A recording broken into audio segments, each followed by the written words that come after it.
Hello friends, welcome back to my channel. ட்ராமாக்குள்ளே போகிறதுக்கு முன்னாடி மறக்காம இந்த வீடியோக்கு ஒரு லைக்கை போட்டுருங்க. சரி வாங்க ட்ராமாக்குள்ளே போகலாம்.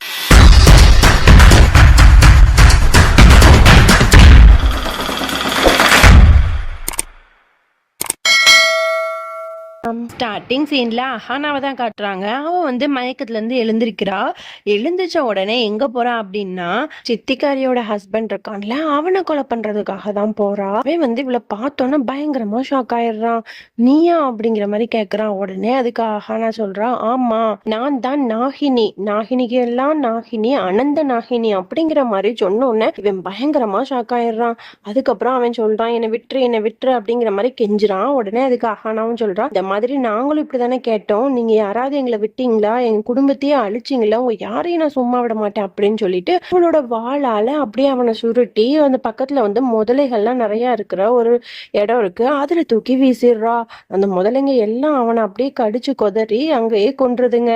அதுக்கப்புறம் இங்க வீட்டுலதான் காட்டுறாங்க, ஆர்யா வந்து குடும்பத்துல இருக்க எல்லாரையும் வந்து கூப்பிட்டுட்டு இருக்கான். அப்போ பிங்கி இருக்கான்ல, ஆர்யாவோட தங்கச்சி, அவ வந்துட்டு என்னாச்சு அண்ணே, இந்த கல்யாணத்தை எப்படியா நிறுத்துருவீங்க தானே அப்படிங்கிற மாதிரி கேட்டோன்னா, ஆமா என்கிட்ட ஒரு வீடியோ இருக்கு, அதை காமிச்சா அந்த கல்யாணம் கண்டிப்பா நின்றோம், கொஞ்சம் வெயிட் பண்ணு அப்படிங்கிற மாதிரி சொல்லிட்டு அவன் வந்து அங்க இருக்க டிவில வந்து பென்ட்ரைவை கனெக்ட் பண்ணிட்டு இருக்கான். அதுக்கப்புறம் குடும்பத்துல இருக்க எல்லாருமே வந்துட்டு இருக்காங்க.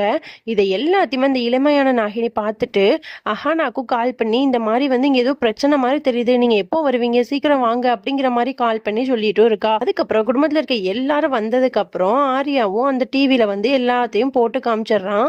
அங்க வந்து அஹானா தண்ணிக்குள்ள இருக்கும்போது அவளோட நாகினி உருவம் தெரியும்ல, அதை குடும்பத்துல இருக்க எல்லாரும் பார்த்துட்டு பயங்கரமா ஷாக் ஆயிடுறாங்க. அதுக்கப்புறம் கொஞ்ச நேரத்திலே நம்ம அஹானாவும் வந்துடுறா. அங்க இருக்க எல்லாருமே வந்து நீ நாகினியா அப்படிங்கிற மாதிரி கேக்குறாங்க. உடனே இவ வந்து ஆமா நான் நாகினி தான் அப்படின்னு சொல்லிட்டு அவளோட நாகினி உருவத்துக்கு மாறிடுறா. எல்லாருமே இதை பார்த்துட்டு ஷாக் ஆயிடுறாங்க. அதுக்கப்புறம் தான் நமக்கு காட்டுறாங்க இது எல்லாமே அஹானாவோட கனவு அப்படின்ட்டு.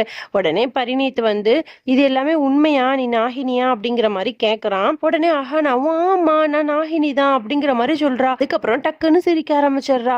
என்ன அங்கிள் நீங்க இதெல்லாமா நம்பிட்டு இருப்பீங்க, இது ஏஐயால எடிட் பண்ண வீடியோ, யாரோ இந்த வீடியோவை நல்லா எடிட் பண்ணி இங்க போட்டு காமிச்சிட்டு இருக்காங்க அப்படிங்கிற மாதிரி சொல்லிடுறா. ஆமா அங்கிள் அந்த வீடியோவை நல்லா பாருங்க, கீழே வந்து வாட்டர் மார்க் இருக்கு ஏஐ அப்படின்னு போட்டு அப்படின்னு சொன்ன உடனேதான் பரிணீத்துக்கு வந்து நிம்மதியாவே இருக்கு. அதுக்கப்புறம் ஆர்யாவும் பயங்கரமா டென்ஷன் ஆகுறான். நான் போட்டு காட்டின வீடியோ உண்மை, நேத்து நீ என் கூட ரெஸ்டாரண்ட்ல தான் இருந்த, அது உண்மை அப்படிங்கிற மாதிரி சொல்றான். உடனே அஹானா சொல்றா, நான் நேத்து ரெஸ்டாரண்ட்ல இருந்தேனா, நேத்து நான் இந்த வீட்டுல தான் இருந்தேன், நீ இந்த வீட்டுல இருக்க எல்லாத்தையும் கேட்டு பாருங்க, நான் இங்க தான் இருந்தேன், நான் வெளியே போகணும்னா கிளம்புனேன், ஆனா யாருமே நீ வெளியே விடல, அதனால நான் வீட்டுல தான் இருந்தேன் அப்படிங்கிற மாதிரி சொல்றா. உடனே ஆர்யாவோட அம்மாவும் ஆமாப்பா நேத்து அஹானா இங்கதான் வீட்டுலதான் இருந்தா எங்க கூட அப்படிங்கிற மாதிரி சொல்லிடுறா. இது எல்லாத்தையும் பார்க்கும்போது விக்ரம்க்கு பயங்கரமா டென்ஷன் ஆகுது. உடனே வந்து விக்ரம் வந்து ஆர்யா கிட்ட, இந்த மாதிரி நீ பண்றது கொஞ்சம் கூட சரியே கிடையாது, நான் கூட கொஞ்சம் இந்த கல்யாணத்தை தள்ளி வைக்கலாம்னு நினைச்சேன், ஆனா இப்போ வந்து அதெல்லாம் முடியாது, வர அடுத்த முகூர்த்தத்துல எங்க 2 பேருக்கும் கல்யாணம் அப்படிங்கிற மாதிரி கோவமா சொல்லிட்டு அந்த இடத்த விட்டு போயிடுறான். அப்புறம் குடும்பத்துல இருக்க எல்லாருமே அவங்கவுங்க வேலையை பார்க்க போயிடுறாங்க. உடனே அஹானாவும் அந்த இளமையான நாகினியும் அப்படி பேசிட்டே வர்றாங்க. அப்போ அஹானா சொல்றா, எப்படி இந்த வீடியோ ஏஐயா மாறுச்சுன்னு எனக்கு தெரியவே இல்லையே அப்படிங்கிற மாதிரி அஹானா புலம்பிட்டே வரா. அப்போதான் அந்த இளமையான நாகினி சொல்றா, இந்த மாதிரி நான் தான் ஆர்யா அசந்த நேரம் பார்த்து அந்த வீடியோவை வந்து ஏஐ வீடியோ மாதிரி வாட்டர் மார்க்கை செட் பண்ணி விட்டேன் அப்படிங்கிற மாதிரி சொல்றா. உடனே அஹானாவும் நல்ல வேலை, நீ ஒரு நல்ல காரியம் பண்ணிட்ட, நீ எப்பவுமே வந்து ஆர்யா மேல ஒரு கண்ணை வச்சுட்டே இரு, அவன் ரொம்பவே இன்டெலிஜென்ட்டா இருக்கான், ரொம்ப ஃபாஸ்டா யோசிக்கிறான், அதனால எப்பவுமே அவன் மேல ஒரு கண்ணை வச்சுக்கோ அப்படிங்கிற மாதிரி சொல்லிட்டு 2 பேரும் பேசிட்டே வராங்க. அதுக்கப்புறம் கொஞ்ச நேரம் கழிச்சு ஆர்யா பயங்கர டென்ஷன்ல குடிச்சிட்டு இருக்கான். உடனே அஹானா வந்துட்டு, என்ன ஆர்யா சார் நீங்க இப்படிலாம் பண்ணிட்டு இருக்கீங்க, உங்களுக்கு என் மேல என்ன கோவம், நீங்க எப்படிலாம் பண்ணிட்டு இருக்கீங்க அப்படிங்கிற மாதிரிலாம் ரொம்ப கிண்டலா பேசிட்டு இருக்கா. உடனே ஆர்யாவும் பயங்கர கோவத்துல, நீ ஏதோ ஒரு டபுள் கேம் ஆடுற, அது என்னென்ன கூடிய சீக்கிரத்துல கண்டுபிடிப்பேன் அப்படின்னு சொல்லிட்டு அவன் வந்து இடத்த விட்டு போயிடுறான். அதுக்கப்புறம் இந்த போலீஸ்காரனை தான் காட்டுறாங்க. அவன் வந்து இந்த சித்திக்காரியோட ஹஸ்பண்ட ஜெயில காணோம் அப்படிங்கிற மாதிரி பார்த்துட்டு இருப்பான். கரெக்டா அந்த டைமுக்கு வந்து அவனுக்கு கால் வரும். அப்போ அவன் ஒரு இடத்துக்கு போவான். அங்க போய் பார்த்தா அந்த சித்திக்காரி ஹஸ்பண்டோட வாட்ச், ஷூஸ் இதெல்லாம் கிடைக்குது. இதெல்லாம் பார்த்தோன்னா அவன் பயங்கரமா ஷாக் ஆகுறான். அப்ப இவன் வந்து இந்த முதலைகள்கிட்ட மாட்டி இறந்து போயிட்டானா அப்படிங்கிற மாதிரி ஒரு ஷாக்கிங்ல பார்த்துட்டு இருக்கான். அதுக்கப்புறம் இந்த போலீஸ்காரன் இதை வந்து பரிணீத் கிட்டயும் அவன் ஃப்ரெண்டு கிட்டயும் போய் சொல்லணும் அப்படின்னு சொல்லிட்டு வீட்டுக்கு போய் பரிணீத்திட்ட வந்து பேசிட்டு இருக்கான். அப்ப பரிணீத்தோட ஃப்ரெண்டுகிட்ட எல்லாத்தையும் சொல்றான். அவன் வந்துட்டு இந்த விஷயத்த இங்க குடும்பத்துல இருக்க யாருக்கும் தெரியக்கூடாது, நீ ஃபர்ஸ்ட் இங்க இருந்து போ அப்படின்னு சொல்லிட்டு விரட்டி விட்டுறான். உடனே அந்த போலீஸ்காரன் வந்து இவங்க என்ன இப்படி பேசிட்டு பண்ணிட்டு இருக்காங்க அப்படிங்கிற மாதிரி குழப்பத்துல வெளியே வரான். அங்க வந்து ஒரு பெரிய எரும மாடு இருக்கும். அது வந்து இவனை முட்டுறதுக்கு வரும். உடனே பயங்கரமா அந்த எரும மாடு கிட்ட சண்டை போடுவான். அதுக்கப்புறம் இறந்து போனான்ல, அவன் வந்து அங்க நிக்கிற மாதிரி இருக்கும். உடனே இவன் பயங்கரமா பயப்படுறான், அந்த இடத்த விட்டே ஓடிடுறான். இதை எல்லாத்தையுமே பண்ணது நம்ம அஹானாவும் அந்த இளமையான நாகினியும் தான். உடனே அந்த இளமையான நாகினி கேக்குறா, நீங்க எதுக்கு அவனை கொல்லாம விட்டுட்டீங்க ராணி, அவளை கொன்றுக்க வேண்டியதானே அப்படிங்கிற மாதிரி சொன்னோன்னா அஹானா சொல்றா, இல்ல இவனை வந்து அவ்வளோ ஈஸியாலாம் கொல்லக்கூடாது, அவனுக்குன்னு ஒரு நேரம் வரும், அப்பந்தான் கொல்லணும் அப்படிங்கிற மாதிரி அவ சொல்றா. அதுக்கப்புறம் நம்ம ஆர்யாவை தான் காட்டுறாங்க. நம்ம ஆர்யாவுக்கு வந்து நம்ம அஹானாவோட அப்பான்னு சொல்லிட்டு ஒரு பெரிய பணக்காரனை சொல்லியிருப்பாள்ல, அவனோட ஃபோன் நம்பர் கிடைச்சிருக்கும். உடனே அவனுக்கு கால் பண்ணி இந்த மாதிரி உங்களோட பொண்ணு அஹானாக்கு வந்து கல்யாணம் ஆக போகுது அப்படிங்கிற மாதிரி சொன்னோன்னே, எனக்கு அந்த மாதிரி ஒரு பொண்ணே கிடையாது அப்படிங்கிற மாதிரி அவனும் சொல்லிடுறான்.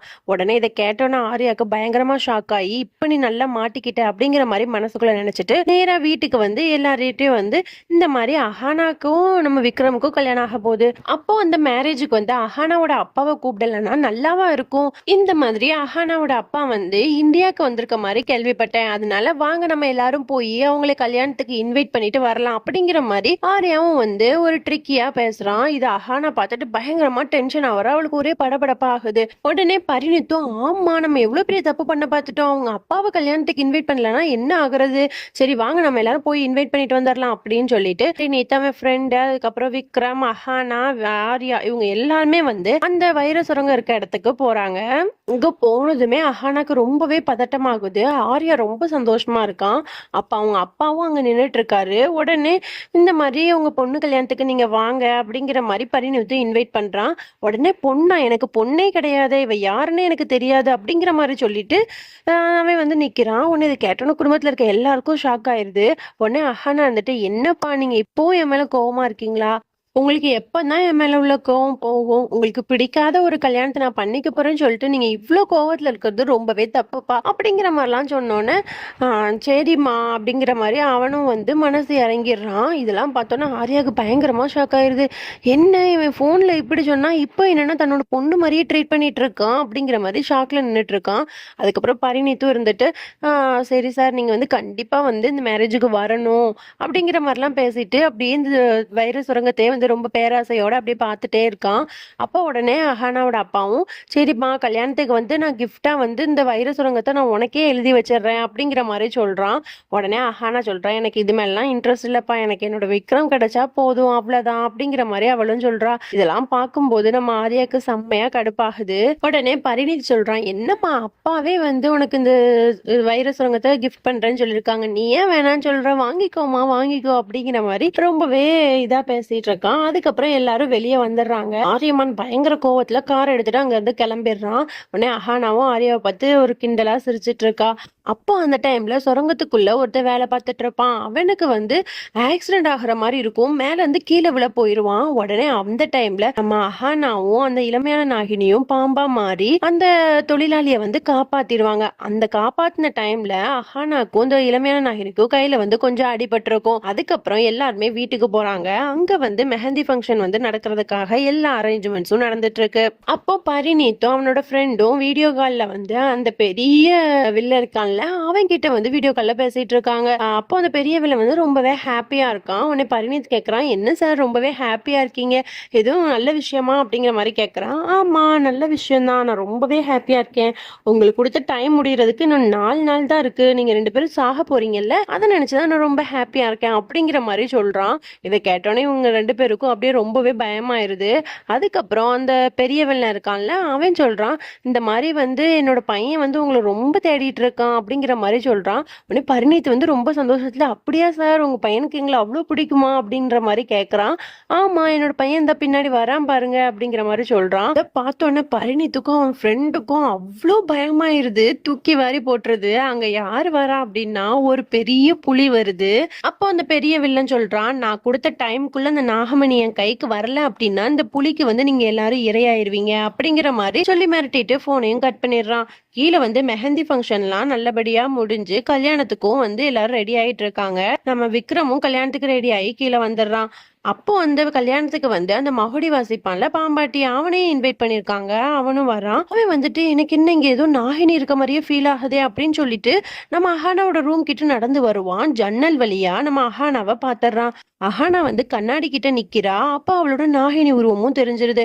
இத பார்த்துட்டு அவன் பயங்கரமா ஷாக் ஆகி, உன்னைய வந்து நான் வெளியே விட மாட்டேன், எப்படியாவது எல்லாருக்கும் இந்த ஒரு ரகசியத்தை வந்து சொல்லியே தேருவேன் அப்படின்னு சொல்லிட்டு ஒரு பொடிய வந்து அஹானாவோட ரூமுக்கு வெளியே வர விடாத அளவுக்கு போட்டுடுறான். அப்ப அஹானாக்கு வந்து ஃபீல் ஆகுது, ஏதோ நமக்கு எதிராக ஏதோ ஒரு சக்தி செயல்படுற மாதிரியே நமக்கு ஃபீல் ஆகுதே அப்படிங்கிற மாதிரி அவளும் யோசிச்சுட்டு இருக்கா. இதோட நம்ம இந்த பார்ட்டை முடிச்சுக்கலாம். நெக்ஸ்ட் பார்ட்ல சந்திக்கலாம். பாய்.